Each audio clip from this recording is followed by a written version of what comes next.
जंगल की पुकार। आकाश एक युवा जीव विज्ञानी को मध्य भारत के एक सघन जंगल में रिसर्च करने का काम मिला। यह जंगल कालीवन कहलाता था। वहां का नाम सुनकर गांव वाले डरते थे। जब वह वहां पहुंचा, गांव के बुजुर्ग ने कहा, जंगल की हर चीज को देखना, लेकिन उसकी आवाजों के पीछे मत जाना, खासकर रात के समय। आकाश ने मुस्कुराकर सिर हिलाया और कैंपिंग गियर के साथ जंगल की ओर निकल गया। पहली रात शांति से बीती, लेकिन दूसरी रात को कुछ अजीब हुआ। रात के ठीक 12 बजे एक औरत की कराहने की आवाज आई, बचाओ, कोई है क्या? आकाश चौंका। उसने टॉर्च ली और आवाज की दिशा में चल पड़ा। झाड़ियों के बीच एक पुरानी टूटी फूटी झोपड़ी मिली, जिसकी खिड़की पर एक साया दिखा। उसने पूछा, कौन है वहां? कोई जवाब नहीं मिला, लेकिन खिड़की धीरे धीरे खुद ब खुद बंद हो गई। आकाश अगली सुबह वहां गया। झोपड़ी अंदर से खंडहर थी।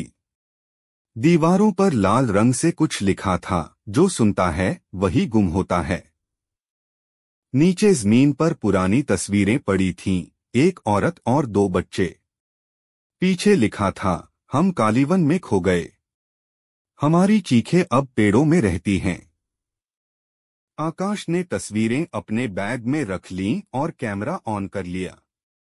तीसरी रात को वही आवाज फिर आई, अब की बार और नजदीक से, आकाश मत जा अंदर। वह चौंका, अब आवाज उसे नाम से पुकार रही थी। वह दौड़ते हुए झोपड़ी की तरफ गया, लेकिन वहां कोई नहीं था। तभी पीछे से किसी ने उसके कंधे पर हाथ रखा। वह पलटा, वहां एक औरत थी, चेहरे पर चोटों के निशान, आंखों से खून बह रहा था।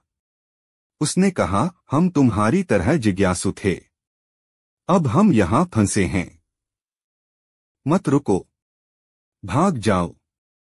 आकाश दौड़ते हुए जंगल से बाहर निकलने की कोशिश करने लगा, लेकिन रास्ता हर बार बदल रहा था। पेड़ हिल नहीं रहे थे, वो शिफ्ट हो रहे थे, जैसे जंगल खुद उसे रोक रहा हो। अचानक उसकी टॉर्च बंद हो गई। अंधेरे में कई सारी आवाजें एक साथ गूंजने लगीं, तू भी अब हमारा हिस्सा है, अब वापस मत जा।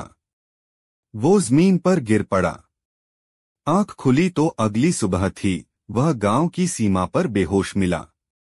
गांव वालों ने उसकी बातें सुनी, लेकिन कोई जवाब नहीं दिया। उसकी डायरी से यह पन्ना निकला, कालीवन जंगल एक जीवित आत्मा है। जो वहां की पुकार सुनता है, वो फिर कभी वही नहीं रहता। आकाश अब ठीक है, लेकिन उसकी रातों की नींद उड़ चुकी है। कभी कभी वह नींद में बोलता है, मैंने उन्हें देखा है, और वो मुझे हर रात बुलाते हैं। समाप्त।